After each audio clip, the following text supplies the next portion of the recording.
नमस्कार, आप सभी का स्वागत करती हूं भारत 24 पर। मैं हूं आपके साथ पूर्णिमा मिश्रा। वक्त है दहाड़ का। हरियाणा में जीत के बाद बीजेपी के हौसले बुलंद हैं। जहां पर एक तरफ कांग्रेस पार्टी में हार पर मंथन चल रहा है, तो बीजेपी जश्न में डूबी नजर आ रही है और पार्टी का अभी फोकस महाराष्ट्र और झारखंड का चुनाव है। लेकिन महाराष्ट्र में सियासी मौसम कुछ बदला बदला सा नजर आता है। अगले कुछ ही मिनटों में अजित पवार कुछ बड़ा फैसला ले सकते हैं। खबर यह है कि अब से थोड़ी ही देर बाद एक प्रेस कॉन्फ्रेंस वो करने वाले हैं। क्या होगा उस प्रेस कॉन्फ्रेंस में, ये थोड़ी देर बाद साफ होगा। लेकिन कुल मिलाकर ये कहा जाए तो महाराष्ट्र विधानसभा चुनाव से पहले राजनीतिक हलचल बहुत तेज हो गई है। आइए आपको यह भी बता देते हैं कि आखिर अजित पवार न्यूज सेंटर में कैसे आ गए। दरअसल कैबिनेट बैठक को महाराष्ट्र के deputy CM Ajit Pawar 10 minute में छोड़कर चले गए। अजित पवार के इसी शॉर्ट ड्यूरेशन अपीयरेंस को लेकर सवाल उठने लगे। सियासी गलियारों में यह शोर मच गया कि महायुति में क्या सब कुछ ठीक नहीं है। अजित पवार के जाने के बाद कैबिनेट मीटिंग 2.5 घंटे तक चली और इसमें 38 फैसले लिए गए। वित्त विभाग से जुड़े हुए फैसले लिए गए, वो वित्त विभाग जो कि अजित पवार के पास है। लेकिन इन फैसलों को लेते वक्त अजित पवार वहां पर उपस्थित नहीं थे। अटकलें ये कि अजित पवार प्रेस कॉन्फ्रेंस में विधानसभा चुनावों को लेकर अपना स्टैंड क्लियर कर देंगे और उनकी इस प्रेस कॉन्फ्रेंस पर महाविकास अघाड़ी की भी नजर है। यानी कि महाराष्ट्र की सियासत में चाचा भतीजे का एंगल सुर्खियों में है। सवाल ये उठने लगा कि महाराष्ट्र चुनाव से पहले क्या अजित पवार फिर से खेला कर देंगे। क्या शिंदे गुट से अजित गुट की खटपट अब खुलकर सामने आ गई है। क्या उनकी नाराजगी के पीछे ओबीसी मुस्लिम फैक्टर भी एक वजह है। आज इसी मुद्दे पर करेंगे चर्चा। मेहमानों का खास पैनल होगा, लेकिन उससे पहले एमवीए और महायुति के बीच का वार पलटवार सुनिएगा। आपस में झगड़े होते रहेंगे और ये परसेंटेज के झगड़े हैं। 40% ये जो पूरे फंड्स है, जो उनकी बरसात, उसको 700 करोड़, उनको 800 करोड़, उनको 500 करोड़। महाराष्ट्र में फिर महायुति विकास नीति के बलबूते पर जीतेगी, क्योंकि 2.5 साल में जो महाविकास आघाड़ी ने किया हुआ काम, 2 साल में महायुति ने किया हुआ काम, हम जनता के दरबार में इसको रखना चाहते हैं। दूध का दूध पानी का पानी होने दो। आने वाले चुनाव में ये लेखा जोखा जनता देखेगी और निश्चित रूप से महायुति के सरकार को फिर एक बार इस महाराष्ट्र की जनता किए हुए हमने काम, विकास और प्रकल्प, इस पर सिक्का मुर्तब करेगी। जब से अजितदादा पवार की करारी हार हुई, तब से ये दोनों ही पार्टियां उनको आंखें दिखा रही। तो महाराष्ट्र के 288 में से 88 भी आना मुश्किल। इसके लिए अजितदादा पवार दबाव की राजनीति शायद कर रहे होंगे, नाराजगी दिखा रहे होंगे कि कुछ नहीं, लोग संभाल लें, कुछ दे दें, ये कर दें। अजितदादांना कुठं जावं हा त्यांचा प्रश्न आहे, परंतु ज्या पद्धतीनं त्यांची माणसं निघून जात आहेत त्यावरून ते अस्वस्थ तर आहेतच। आणि महायुतीमधील विशेष करून भाजपा नेत्यांचे जे काही भाष्य आहे ते अजितदादांना साईड ट्रॅक करण्यासाठीच आहे, हे आत्ता तरी दिसते आहे। आता तो महायुतीने कोणाला घेऊन लढावं हा त्यांचा प्रश्न आहे। आइए सवालों का जिक्र कर देती हूं और उन्हीं सवालों के साथ फिर चर्चा को आगे बढ़ाएंगे। आज पहला सवाल यही रहने वाला है कि क्या गठबंधन का साथ छोड़ने वाले हैं अजित पवार। दूसरा सवाल आज जिस पर चर्चा होगी कि अजित गुट शिंदे गुट में क्या सब कुछ ठीक नहीं है। तीसरा ये कि क्या चाचा के साथ फिर हाथ मिला सकते हैं अजित पवार। चौथा, कैबिनेट के फैसलों से क्या खुश नहीं है अजित दादा, या जिस तरीके से कार्य हो रहा है उससे वो नाखुश हैं। और आखिर अजित दादा के दिल में क्या है, आज इसी को समझने की कोशिश करेंगे। मेहमानों का खास पैनल इस वक्त हमारे साथ मौजूद है। राजीव पांडे बीजेपी के प्रवक्ता अब से थोड़ी देर बाद हमारे साथ जुड़ने वाले हैं। कांग्रेस के प्रवक्ता राकेश शेट्टी इस वक्त हमारे साथ मौजूद है, स्क्रीन पर आपको नजर आ रहे हैं। इसके साथ ही गुलाब चंद दुबे शिवसेना शिंदे गुट के प्रवक्ता अब से थोड़ी देर बाद हमारे साथ मौजूद होंगे। संजय द्विवेदी जी यूबीटी शिवसेना के प्रवक्ता हमारे साथ इस वक्त जुड़े हुए हैं। ब्रिजमोहन श्रीवास्तव जी प्रवक्ता है एनसीपी अजित गुट के, अब से थोड़ी देर बाद हमारे साथ मौजूद होंगे। और डॉक्टर सीमा मलिक प्रवक्ता एनसीपी शरद गुट की इस वक्त हमारे साथ मौजूद है। आप सभी मेहमानों का बहुत बहुत स्वागत करती हूं। शुरुआत इस वक्त करना चाहूंगी गुलाब चंद दुबे जी आपके साथ। शिंदे गुट से नाराजगी की खबरें अजित पवार को लेकर लगातार आ रही थीं। उनका बैठक से छोड़कर चले जाना, जहां पर वित्त विषयों पर चर्चा हो रही थी, कई प्रस्तावों पर अहम चर्चा थी। क्या अजित पवार नाखुश हैं किसी चीज से? क्योंकि अटकलों का बाजार गर्म है और यह कहा जा रहा है कि हो सकता है विधानसभा चुनाव अकेले ही लड़े, या फिर हो सकता है कि वापस शरद पवार के साथ चले जाएं अजित पवार। जी बिल्कुल दूर दूर तक किसी प्रकार का बिल्कुल दूर दूर तक। रही बात अचानक छोड़ के चले जाना, उनका एक विशेष करके जाना, पर ये चीज जानकारी ले गई से कुछ हवाएं निकली, कैबिनेट छोड़ के चले गए। इस तरह से किया कि ऐसी बात नहीं है, कहा जा रहा है कि इस प्रकार का मतभेद चल, ऐसा कुछ बात नहीं, पूर्ण से खारिज करते हैं, कोई सच्चाई इसमें नहीं। महायुति में इस वक्त पूर्ण स्थिति में हमारा है, बिगुल हमारी ये है, अभी बिगुल बच चुका है। दशहरा रैली के बाद गुलाबचंद जी, मैं माफी के साथ आपको रोक रही हूँ सर, आपकी वॉइस में थोड़ा क्लैरिटी नहीं है और मैं मिस आउट नहीं करना चाहती जो आप कह रहे हैं, इसीलिए एक बार फिर से आपको मैं कनेक्ट करूंगी। मीनवाइल राकेश शेट्टी साहब आपके पास आती हूँ, और जैसे ही बीजेपी से राजीव पांडे जी जुड़े और खासतौर पर बृजमोहन श्रीवास्तव जी जुड़े, जैसे ही मुझे अपडेट करिएगा। लेकिन राकेश शेट्टी साहब, इस वक्त जो कुछ भी चल रहा है, सबसे बड़ी बात हरियाणा चुनाव में मिली बीजेपी को बहुत अच्छी जीत और कांग्रेस को मिली बहुत बड़ी हार। उसके बाद ये कहा जाता रहा कि शायद महाराष्ट्र में आपके लिए भी मुश्किलें ज्यादा बड़ी हों, लेकिन आज की तारीख में उससे ज्यादा बड़ी चर्चा इस बात को होने लगी है, इस बात को लेकर कि क्या महायुति में सब कुछ ठीक नहीं है। कांग्रेस इसको कैसे देखती है? लगातार हो रहे डेवलपमेंट्स इस बात की तरफ इशारा करते हैं, और कांग्रेस इस बात की संभावनाओं को कैसे देखती है कि अकेले चुनाव लड़े अजित पवार? देखिए, सबसे पहले आपने हरियाणा में कहा कि कांग्रेस को बहुत बड़ी हार हुई। एक डेटा आपके सामने रखता हूं, अब 2024 में जो चुनाव हुआ अभी, उसमें आप देखिए कांग्रेस का जो वोट परसेंटेज है वो 39.25%, और भारतीय जनता पार्टी का जो परसेंटेज है 39.9। तो पॉइंट परसेंटेज की फर्क है। अगर आप 2019 का चुनाव देखते हो तो भारतीय जनता पार्टी का जो सीट बढ़ा है वो मात्र 3 सीट बढ़ चुका है, और कांग्रेस पार्टी का 11 सीट बढ़ चुका है।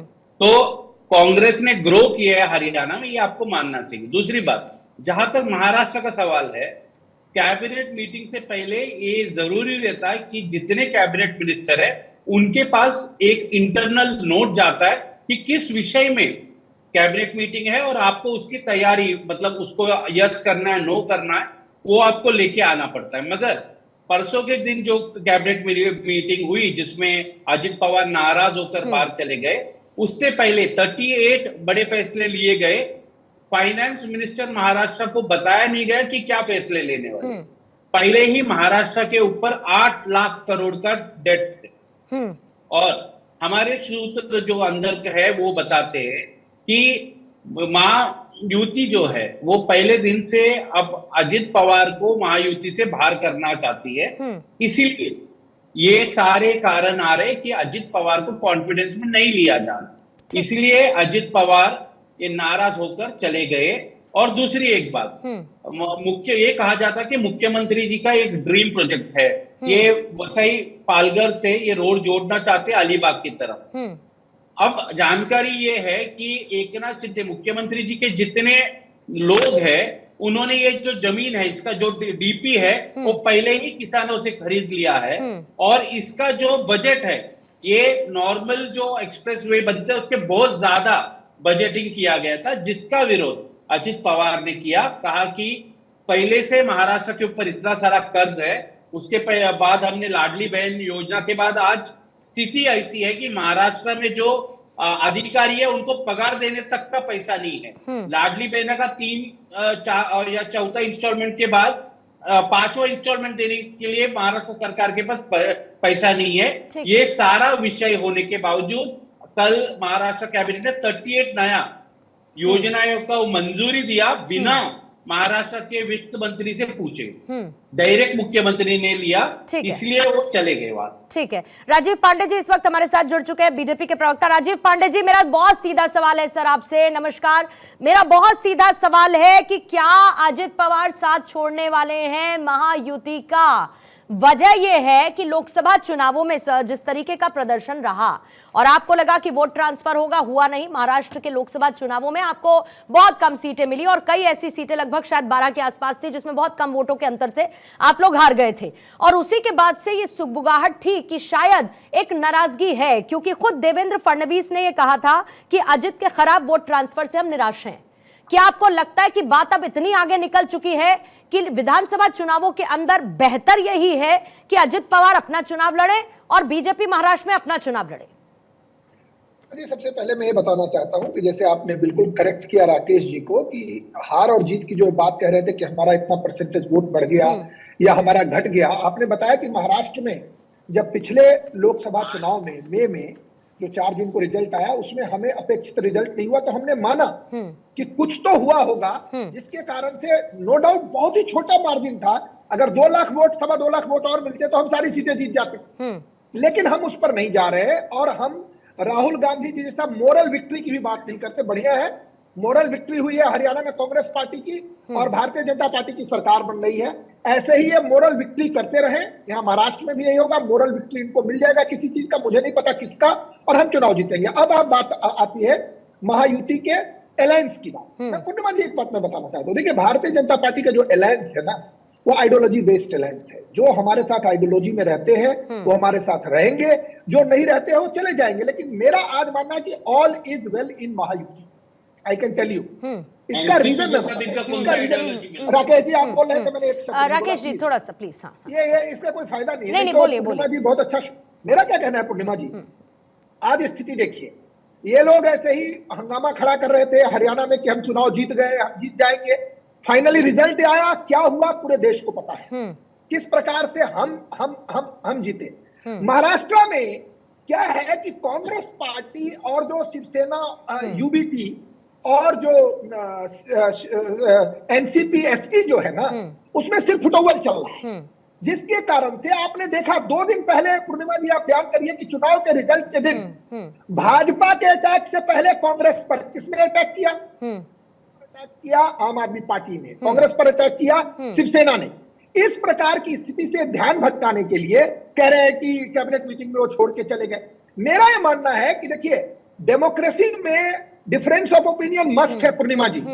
एक व्यू हो सकता है, आज हमारे और भी प्रवक्ता बैठे हैं, शिवसेना शिंदे के प्रवक्ता बैठे हैं, मुझे नहीं लगता है। राजीव जी आपने विचारधारा की क्योंकि बात की, फिर तो अगर विचारधारा की मैं बात करूं तो पूरे शिवसेना की विचारधारा आपके साथ मेल खाती थी, उद्धव ठाकरे की विचारधारा आपसे मेल खाती थी, लेकिन हुआ क्या? आप लोग तो अलग हो गए ना। और जब सर लोकसभा चुनावों का एनालिसिस किया गया तो आप ये समझिए हुआ क्या? हुआ ये कि जो इनको शिवसेना गुट को या ये कह लीजिए अजित पवार को जो मुस्लिम वोट मिलने की उम्मीद थी वो भी नहीं मिली। वजह क्या थी? क्योंकि वो आपके साथ है, उनको तो दोहरी मार पड़ गई ना सर। तो उनको तो सोचने के पास ये मौका है ना कि हम अकेले लड़ ले, इससे अच्छा तो विधानसभा चुनाव। आप सीट देंगे नहीं, सुनिए राजीव पांडे जी, सीटें आप देंगे नहीं, कम सीटों पर आप कहेंगे कि आप एडजस्ट कर लीजिए। फिर नवाब मलिक, जिशान सिद्दीकी जैसे बड़े बड़े नेता, मुस्लिम वोट बैंक वो खिसका, अपने कार्यकर्ता अलग नाराज, असहजता ग्राउंड पर अलग। तो ऐसे में तो बेहतर यही सोचेंगे ना शायद अजित पवार की हम रास्ते अलग कर लेते हैं। पूर्णिमा जी आप अजित पवार जी को एडवाइस दे सकते हैं, मैं उस पर नहीं हूं, लेकिन आपने एक बहुत सही सवाल किया अपने शो में। आइडियोलॉजी की बात आपने की, शिवसेना, बिल्कुल शिवसेना के साथ हमारी आइडियोलॉजी मिलती है। इसीलिए शिवसेना आइडियोलॉजी को जब उद्धव ठाकरे जी ने कहा कि हम नहीं मानते हैं तो जनता ने और जो शिवसेना के कैडर है और जो शिवसेना के एमएलए है, जो शिवसेना के एमपी है, उन्होंने शिवसेना यूबीटी के जो चीफ है आज के डेट में माननीय उद्धव ठाकरे जी, उनको कहा कि बाय बाय टाटा, मतलब घर बैठी है। और वो शिवसेना जो रियल शिवसेना है, आज उस शिवसेना को लेकर के एकनाथ शिंदे जी के नेतृत्व में सरकार है। पूर्णिमा जी आप इस बात को समझिए, जो आज एकनाथ शिंदे जी जितने विधायकों के साथ है, उन्होंने किसको हराया था? उन्होंने भ्रष्टाचारी पार्टियों को हराया था, कांग्रेस को हराया था। आज वो हमारे साथ है। अब शिवसेना यूबीटी क्या करना चाहती है? कल मैंने एक स्टेटमेंट देखा, प्रवक्ता जी हाथ उठा रहे हैं बार बार कि हम तो डिप्टी सीएम देंगे किसी अकलियत के लोगों को। आप डिप्टी सीएम के आप सीएम दे दो, आप सीएम को बनाओ, हमें क्या दिक्कत है? महाराष्ट्र की जनता आपको 5 सीट नहीं देगी, आप डिक्लेयर करो सीएम कैंडिडेट। ठीक है, मैंने की बात की है मुसलमानों को। अगर मैं तो कह रहा हूं प्रवक्ता शिवसेना यूबीटी को कि आप अपना चीफ मिनिस्टर कैंडिडेट मुसलमान को दो, कि आप दे दो, ठीक। फिर आप 5 सीट पर सिमट जाओगे, आपकी पार्टी वार्टी ठीक है, बचेगी नहीं। लेकिन शुरुआत एक लास्ट लाइन, हाँ जल्दी से सर, हाँ पूर्णिमा जी, जल्दी एक लास्ट जल्दी से, हाँ पूर्णिमा जी, मैं एक बात कह रहा हूँ, जो अलायंस की बात है ना, हम एक कैडर बेस्ड पार्टी है, हमारी एक सिस्टम है, हम कोई इंडिविजुअली पारिवारिक पार्टी तो है नहीं। 2-3 पारिवारिक पार्टी है, आप देख रहे हैं कि परिवार इज एवरीथिंग। देश में कांग्रेस है, महाराष्ट्र में शरद पवार जी का एक बड़ा परिवार है, उद्धव ठाकरे जी का, ये परिवारवादियों को रिजेक्ट वहां भी किया गया। आपने हुड्डा जी का हाल देखा है, हुड्डा जी का हाल देखा ना, ये परिवारवादी 5 सीट तक नहीं पहुंच पाएंगे। पूर्णिमा जी, इसको नोट करके चलिए ठीक है, इसका जवाब मैं शेट्टी साहब से ले लूंगी, लेकिन फिर भी आप माने या ना माने, लेकिन अजित पवार इस बात को महसूस तो करते होंगे कि सियासी तौर पर उनके हाथ किस तरीके से बंधे हुए हैं। तीसरे नंबर की पोजीशन को लेकर राजीव पांडे जी, तीसरे नंबर की पोजीशन को लेकर अजित पवार को कभी तो लगता होगा कि शायद वो इससे बेहतर स्थिति में होते अगर शरद गुट के साथ होते, लेकिन डॉक्टर सीमा मलिक इस पर ज्यादा प्रकाश डाल पाएंगी। डॉक्टर सीमा मलिक, सबसे बड़ी बात यह है कि अनिल देशमुख इस बात का संदेश जताते हैं कि कम सीटें देकर बीजेपी ये संदेश देना चाहती है कि भाई जाओ, अकेले लड़ो, हमसे दूरी बना लो। आपको लगता है कि इस बात पर जोर देना और चर्चा करना हाई टाइम विधानसभा चुनावों से पहले कि शायद अजित पवार को अब लगता है कि नहीं ठीक है, अस्तित्व की लड़ाई है, आगे का सोचना होगा, बेहतर है राहें अलग कर लें और वापस घर वापसी हो जाए शरद जी के पास? सीमा जी, देखिए मैडम, शुरू से ही इनका इतना अपमान किया जा रहा है बीजेपी के द्वारा। आपने पता ही है आपको कि आरएसएस की जो ऑर्गेनाइजर है या विवेक मैगजीन है, उन्होंने क्लियर कट बोला है कि हमें इनकी कोई जरूरत नहीं थी और इनको लेने की वजह से ही हमारी सारी प्रॉब्लम्स हैं, और तरह तरह से उनका अपमान किया जा रहा है। देखिए, कई बार वो बोलते हैं वित्त मंत्रालय बहुत नालायक है, एक बार वो बोलते हैं, यहाँ तक बोलते हैं कि हमें तो उनके बगल में बैठ के उल्टी आती है। तो इस तरह का अपमान उनका शुरू से ही हो रहा है। और जहां तक ये मीटिंग की बात है कि वो 10 मिनट में चले गए, ये सबको ही पता है कि देखिए जो विभिन्न संगठन है उनको जमीन आवंटन का जो समय पर नहीं दिया गया था, उसके ऊपर कुछ बहस हुई थी उनमें। और दूसरा जो ये अभी हमारे प्रीवियस प्रवक्ता ने बताया, अलीबाग विरार कॉरिडोर के ऊपर भी उनकी बहस हुई थी, और भी कई मुद्दे थे, जैसे कि अभी 3 गुना कर दी गई है मदरसों में जो टीचर्स थी, उनका भी वो ये सब चीजें थी, जैसे मौलाना आजाद महामंडल को उनका पैसा बढ़ाने की बात थी, इन टीचर्स का पैसा बढ़ाने की 3 गुना उन्होंने कर दी उनकी सैलरीज। तो ये सब मुद्दे थे और उसको सुना नहीं गया, और मतलब एक नाराजगी तो उनको हुई है। चाहे मुझे नहीं पता कि उनके प्रवक्ता शायद आके यही बोल रहे हैं कि नहीं, हम तो बिल्कुल एक साथ हैं, हमारे में कोई भेद नहीं है। तो ये बिल्कुल मतलब गलत बात है। सब लोग ही जानते हैं कि शुरू से बहुत ही ज्यादा अपमान किया गया है अजीत दादा पवार का। इनफैक्ट हम लोग को भी बहुत बुरा लगता है जब हम सुनते हैं। अच्छा, मुझे हमें भी अच्छा नहीं लगता है। ब्रिजमोहन जी हमारे साथ जुड़े हुए हैं। सम्मानित नेता हमारे रहते, अगर उनकी इस तरह की बेइज्जती होती है वहां पर जाके, तो किसी को भी अच्छा नहीं लगता है। और देखिए, ये बिल्कुल वो क्या डिसीजन लेते हैं वो उनकी वो है, इसमें हम लोग का कोई वो नहीं है। और हम लोग, जहाँ तक हम लोग की बात है, आपको एमबीए के बारे में बता सकती हूँ कि हम लोगों में कोई भी ऐसी खटपट नहीं है। बहुत अच्छे से डिवीजन हो रहा है, जो भी सीट शेयरिंग की बात है। और बहुत आप देखिएगा कि हमारी बहुत अच्छी सीट्स आएंगी। और हमारे लीडर जो है ना, he is the I think tallest leader of this country, और उनको सभी जानते हैं कि किस तरह की वो डिसीजंस लेते हैं और किस तरह से वो लोगों को मिला के रखते हैं। ठीक है, कोई भी ऐसा नहीं होगा जिसके बारे में ये बोलो। ठीक है, जल्दी से। ठीक है मैम, एक प्रतिक्रिया जल्दी से। संजय द्विवेदी जी और फिर गुलाबचंद दुबे जी आपके पास आती हूँ। संजय द्विवेदी जी, क्या स्थिति निर्मित हो रही है, और सबसे बड़ी बात, क्या वेलकम बैक वाली स्थिति में अजित पवार के लिए है? अगर ऐसी परिस्थितियां पैदा होती हैं कि भाई महायुति में सब कुछ ठीक नहीं है, या फिर उनको अकेले दम पर अपनी उस कैडर को, अपनी उस समर्थन को वापस जुटाने की कोशिश करनी पड़ेगी आने वाले विधानसभा चुनावों में? देखिए पूर्णिमा जी, जब भारतीय जनता पार्टी ने सूचना को तोड़ा था, हमने एनसीपी और कांग्रेस गठबंधन करके सरकार बना ली, तो हमने कोई बुरा काम तो किया नहीं था। कांग्रेस भी कोई आतंकवादी विरोधी पार्टी नहीं है, न एनसीपी पार्टी है। आज एनसीपी का विधायक लेके इन्होंने सरकार बनाई। तो जो मकसद से भारतीय जनता पार्टी ने पार्टी तोड़ी थी, ऐसा ना वो मकसद पूर्ण नहीं हुआ। माननीय उद्धव ठाकरे जी फिर खड़े हो गए लोकसभा में। लेकिन द्विवेदी साहब, अजित पवार तो खुलकर सामने आए थे ना। अजित पवार तो खुलकर सामने आए थे, उन्होंने अपनी नाराजगी जाहिर की थी, तो बीजेपी ने कैसे हाईजैक कर लिया? ये थोड़ी बोला होगा कि आजा मेरी गाड़ी में बैठ जा और तुरंत अजित पवार बैठ गए होंगे, ऐसा थोड़ी होगा। उनकी तो खुद की नाराजगी, बार बार शरद पवार को लेकर उनकी नाराजगी थी सामने। अब सुन तो लीजिए, मैं अजीत पवार जी जो है इससे पहले भी 24 घंटे मुख्यमंत्री बन चुके हैं। हाँ। आपको याद नहीं है जब सुबह 4 बजे शपथ ली गई थी, सुबह 4 बजे शपथ ली गई थी और जब 70-72 घंटे सरकार चली थी, इसका इस्तीफा उससे पहले जा चुके हैं वो। तो उनके मन मस्तिष्क में तो बीजेपी छाई हुई थी, उनको मौका मिला 2.5 साल बाद, 3 साल बाद उन्होंने पार्टी बदल दी। अब पार्टी बदल दी उन्होंने, तो वो जिम्मेदार वो होंगे ना। मैं जो बात कहना चाहता हूँ वो सुन लीजिए। मैं जी बोलिए। मैं कह रहा हूँ जिस मकसद से भारतीय जनता पार्टी ने शिवसेना उद्धव ठाकरे खत्म किया, क्योंकि इनका मकसद यही है कि जितनी भी छोटी पार्टियां हैं, जैसे एनसीपी है, एनसीपी पहले राष्ट्रीय पार्टी नहीं थी, उसको राष्ट्रीय पार्टी बनाया गया, इसका एनसीपी तोड़फोड़ की गई, तो मकसद पूरा नहीं हुआ। आज जो इनके संगठन में है वो विधायक हैं, संगठन नहीं है। तो ये पांडे जी कह रहे थे ये विधायक गए हुए, विधायक से संगठन नहीं बनता है, संगठन कार्यकर्ताओं से छोटा सा सवाल है, नेताओं से बनता है, जो राष्ट्रीय पक्ष प्रमुख होते हैं उनसे बनता है। अगर विधायकों संगठन बनने लगे तो पहले विधायक जीते जाएंगे और तब पार्टी बनेगी, तब चुनौती में लिया जाएगा। गुलाबचंद जी से प्रतिक्रिया लेने से पहले जल्दी से राजीव जी अपना काउंटर रखिएगा, जल्दी से सर। संजय द्विवेदी जी से एक पूछना है कि जिस तरीके से चुनाव हमारे साथ में मिलकर लड़े थे, उसके बाद जब ये चुनाव जीत गए तो इनके मन मस्तिष्क में कौन छाया था कि इन्होंने अलायंस तोड़ करके जिनको इन्होंने चुनाव में हराया उनके गोदी में जाकर के बैठ गए? पांडे जी आपकी याददाश्त कमजोर है, पांडे जी आपकी याददाश्त कमजोर है। सुनिए मेरी बात, आपने जनता का आईडेंटिटी तोड़ा था कि नहीं तोड़ा?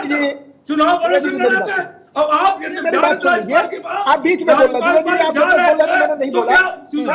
मैं एक सवाल और छोटा सा कि लोकसभा, ठीक है, द्विवेदी जी सुनिए क्या कह रहे हैं पांडे जी, क्या कह रहे हैं पांडे जी? लोकसभा का जब चुनाव हुआ पूर्णिमा जी, तो 13 सीट पे शिवसेना यूबीटी और शिवसेना, रियल शिवसेना और शिवसेना यूबीटी में टकराव हुआ। 7 सीट शिवसेना शिंदे जी के नेतृत्व में जीत के आई है, 6 पे चले गए और कह रहे मैं रियल शिवसेना हूँ। बात करेंगे ना कि शिवसेना यूबीटी और शिवसेना जो रियल है, बाला साहब वाली जो शिवसेना है, बाला साहब ठाकरे हिंदू हृदय सम्राट वाली जो शिवसेना है, जिसका भगवा झंडा है, धनुष है, वो 7 सीट जीते और ये 6 सीट बट गए। ज्यादा सीट मिले थे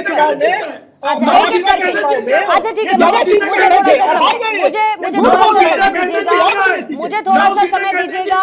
लेकिन जब जनता ये देखती है कि जिनके दिल मिले और फिर दिल बिछड़ गए और उसके बाद दिल बिछड़ने के बाद इतनी खटास, इतनी नाराजगी, कितना खराब लगेगा राजीव पांडे जी, संजय द्विवेदी जी, जनता को आप ये जरा सोचिए, बहुत खराब लग रहा होगा सर। लेकिन इसी बीच में गुलाबचंद जी जल्दी से आपसे एक प्रतिक्रिया से मैं लेना चाहूंगी।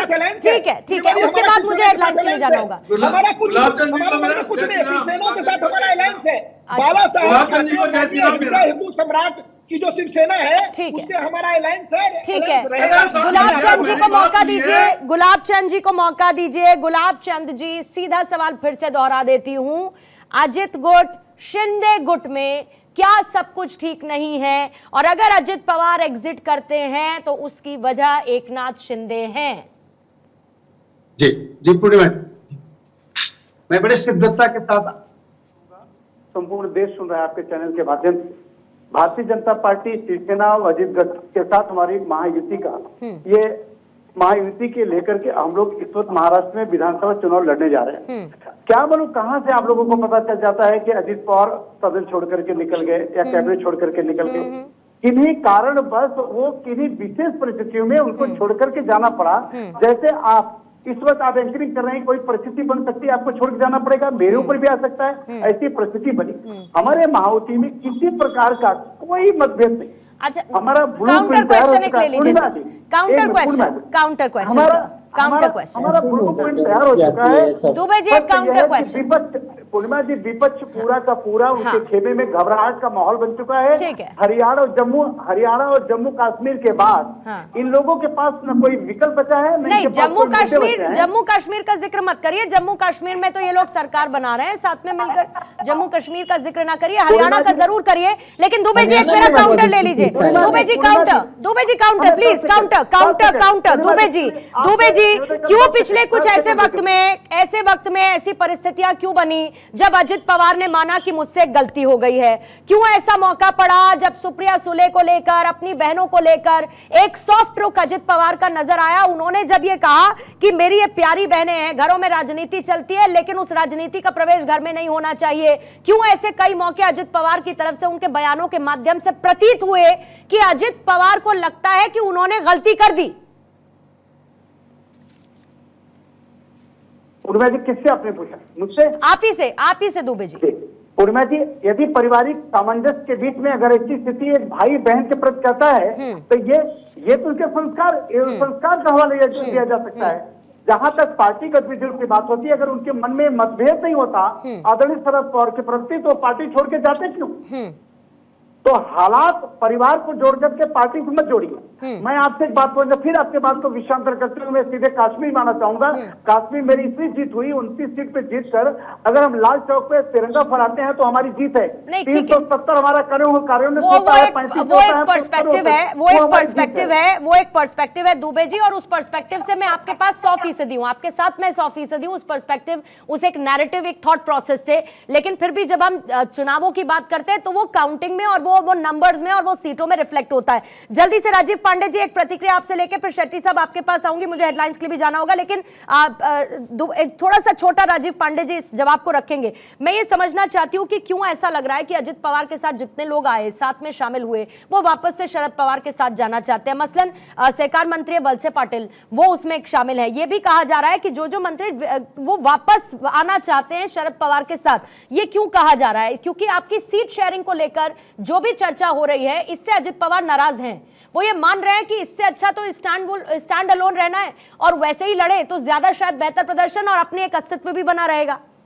पांडे जी देखिए पूर्णिमा जी, दो बातें हैं। जब 4 जून को महाराष्ट्र में जो रिजल्ट आया, इसमें दादा अजीत दादा पवार जी की पार्टी को जो अपेक्षित रिजल्ट था वो नहीं हुआ। इवन मैं तो आपके चैनल पे कह रहा हूँ, भारतीय जनता पार्टी का भी अपेक्षित रिजल्ट नहीं आया। अब उसमें जो लोग, कुछ लोग जो हैं जिनके मन में हुआ होगा, लेकिन हरियाणा में और हमारे भाई जो बार बार कह रहे हैं जम्मू की जो विक्ट्री है कि 42 सीट में हम 29 सीट जीत करके आए हैं, ये ऐतिहासिक विक्ट्री है। और कांग्रेस पार्टी पूरे जम्मू रीजन में 1 सीट जीती है, वो भी एक मुसलमान अपने दम पे चुनाव जीता है क्योंकि वो मुस्लिम बहुल इलाका था। तो कांग्रेस पार्टी साफ पूरे जगह चुनाव लड़के 6 सीट जीती है पूरे जम्मू एंड कश्मीर में 90 सीट में से। अब मैं जो आपको कह रहा हूं कि ये किसी व्यक्ति की अपनी इच्छा हो सकती है, लेकिन मैं आपको एक बात बताना चाहता हूं। जब अजीत दादा पवार हमारे साथ आए तो वो सोच विचार करके आए। उन्होंने कई इंटरव्यू में ये कहा है कि वो क्यों आए। बार बार ये कह रहे हैं कि वो परिवार में है। एनसीपी एसपी की जो हमारी बहन प्रवक्ता बैठी है वो कह रही है हमें बहुत दुख होता है कि अजीत दादा पवार के साथ। अरे आपके साथ क्या हो रहा था जो घर छोड़ करके भाग गए? राकेश शेट्टी जी आपका काउंटर लूंगी सर। देखिए, अभी भारतीय जनता पार्टी के प्रवक्ता बार बार मुसलमानों को टारगेट कर रहे थे और बोल रहे थे, और हमेशा प्रधानमंत्री जी हमेशा कहते कि कांग्रेस के ऊपर आरोप लगाते कि पुष्टिकरण की राजनीति। कल महाराष्ट्र कैबिनेट ने जो 38 डिसीजन लिया, उसमें से एक डिसीजन ऐसा है कि महाराष्ट्र सरकार ने जो मद्रासा के टीचर्स है उनको जो सैलरी है अचानक से उसको डबल नहीं किया, 3 गुना कर दिया। मैं भारतीय जनता पार्टी के प्रवक्ता से ये पूछना चाहता हूं, क्या ये पुष्टिकरण की राजनीति नहीं है क्या? दूसरी बात, जो भारतीय जनता पार्टी बार बार उद्धव ठाकरे जी के ऊपर आरोप लगा रहे कि आप साथ में चुनाव लड़े और बाद में अलग हो गए।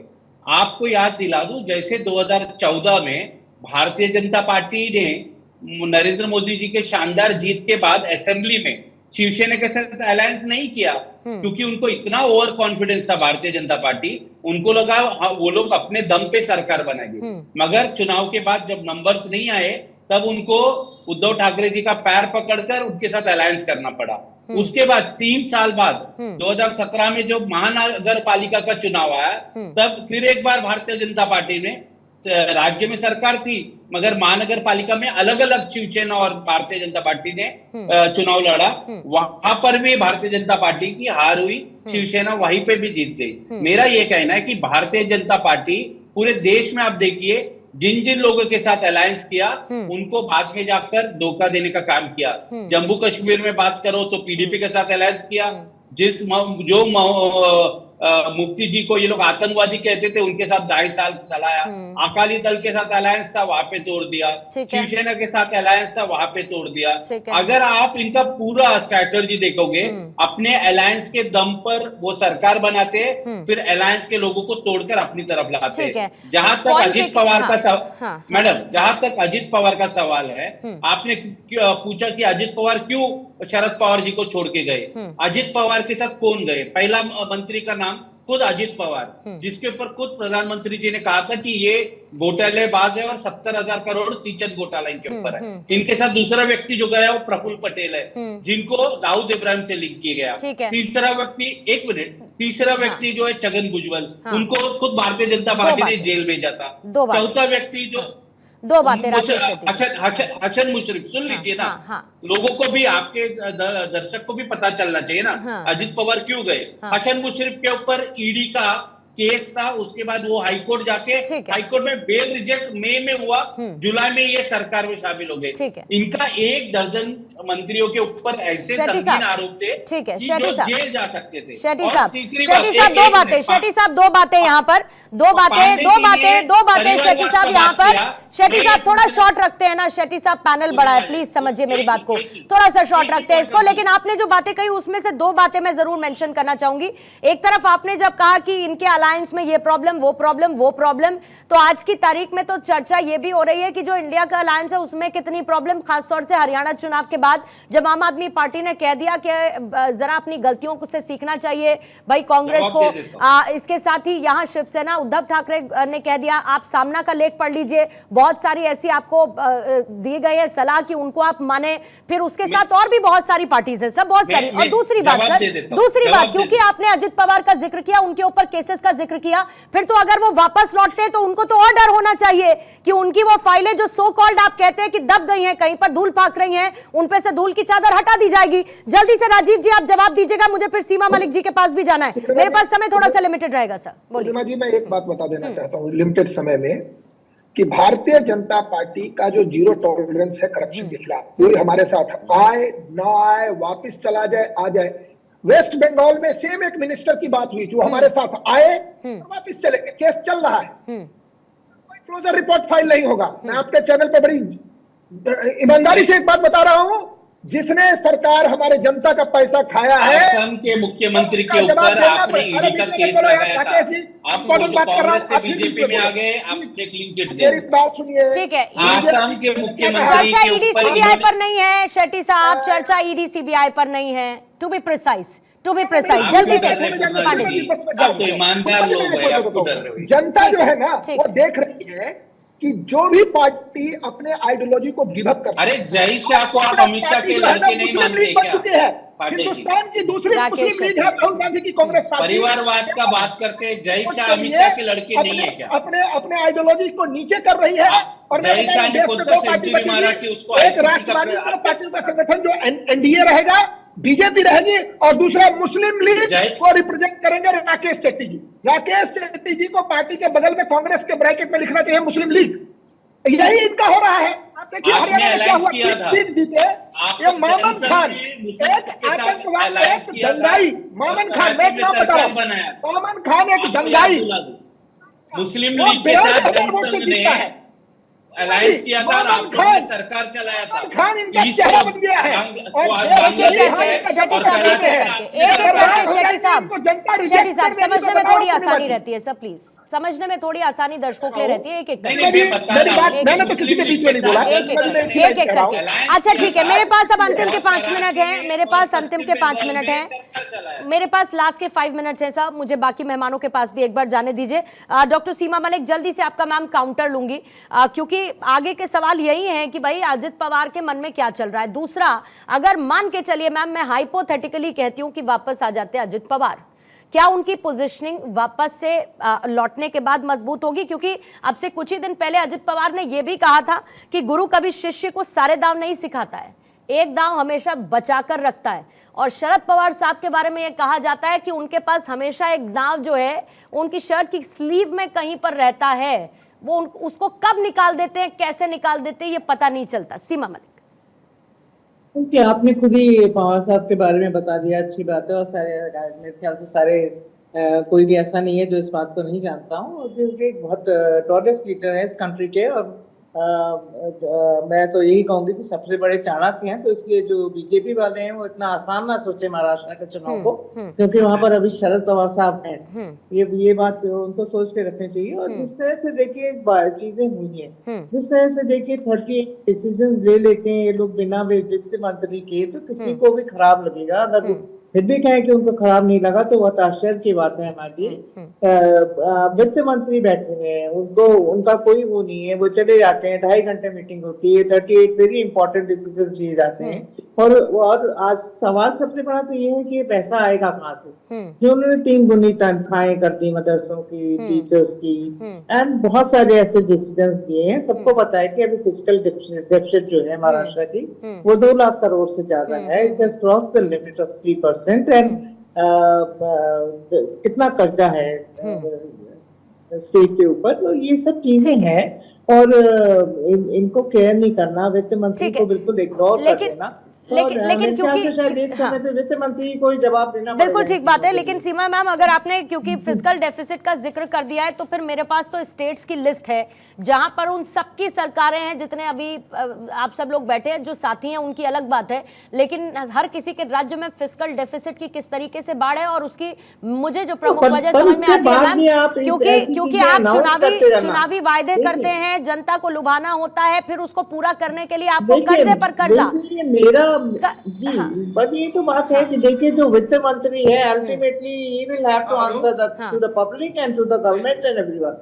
तो अगर वो इस पे ऑब्जेक्शन करते हैं तो कोई भी करेगा, मतलब जिस तरह से ठीक है मैम, जल्दी से करोड़ लाडली बहना है। ठीक है मैम, मेरे पास लास्ट 2 मिनट है, एक 30 सेकंड का टाइमर, 30 सेकंड का टाइमर जल्दी से संजय द्विवेदी के लिए रखेंगे। पहले संजय द्विवेदी जी के लिए टाइमर रखेंगे 30 सेकंड का। संजय जी आपका काउंटर सर, फिर गुलाब चंद जी के पास आती हूँ। देखिए, जो भी तोड़ के संगठन गया है, शिवसेना तोड़ के गई संगठन, जैसा भी बीजेपी वाले बता रहे हैं, महाराष्ट्र की जनता ने, शिवसेना महाराष्ट्र जनता ने दिखा दिया उद्धव ठाकरे की क्या हैसियत है, जो उन्होंने इतनी अच्छा वोट दिया। और आज हमारी महागाड़ी जो लोकसभा चुनाव में जम के जीत के आई है, और मैं जानता हूं कि विधानसभा चुनाव में भी महाराष्ट्र की जनता पूरा महाविकास अघाड़ी को अपना समर्थन देगी और भारी मतों से जिताएगी, ये आने वाला समय बताएगा। ठीक है, लेकिन यही महाविकास अघाड़ी के साथी जो हैं संजय राउत साहब जो हैं, वो तारीफ करते हैं बीजेपी की स्ट्रैटेजी की हरियाणा चुनाव जीतने के बाद। चलिए, बीजेपी की स्ट्रैटेजी, आपकी स्ट्रैटेजी, दोनों अपने दम की बात करती है। गुलाब चंद दुबे जी, जल्दी से एक 30 सेकंड का काउंटर सर आपसे लेना चाहूंगे।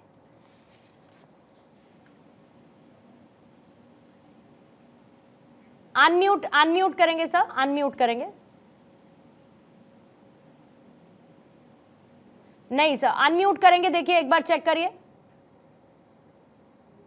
नहीं, आवाज नहीं आ रही है, मुझे आवाज नहीं आ रही। राजीव पांडे जी, जल्दी से एक क्विक काउंटर सर आपका 30 सेकंड के टाइमर के साथ। मैं केवल एक बात बताना चाहता हूं पूर्णिमा जी, कि भारतीय जनता पार्टी महायुति महाराष्ट्र में जिस प्रकार का गुड गवर्नेंस दे रही है। आप मुंबई आइए, अगर आप मुंबई से शो नहीं कर रहे हैं, दिल्ली से कर रहे हैं, मुंबई के आसपास समृद्धि महामार्ग मुंबई पे से 40 साल से लटकाए हुए थे अटल सेतु जो है, जो मुंबई को बाहर से जोड़ता है, जिस तरीके से जो कोस्टल रोड बन रहा है, मुंबई और नागपुर के बीच जो सड़क बनी है, 24 घंटे को 12 घंटे में कन्वर्ट कर दी, जिस तरीके से नितिन गडकरी जी का जो प्रोग्राम है दिल्ली और आज महाराष्ट्र अपने एकदम द्रुत गति से डेवलपमेंट की तरफ बढ़ रहा है। ये जो पार्टियां है, कांग्रेस पार्टी और एनसीपी, 15 साल सत्ता में थे। आप एक रिकॉर्ड केवल देख लीजिएगा, लास्ट लाइन, 15 साल में कितने किसानों ने आत्महत्या की, इसका रिपोर्ट निकाल के देख लीजिएगा, इनको पता चलेगा कि इनकी हालत क्या होने वाली है अगले चुनाव में।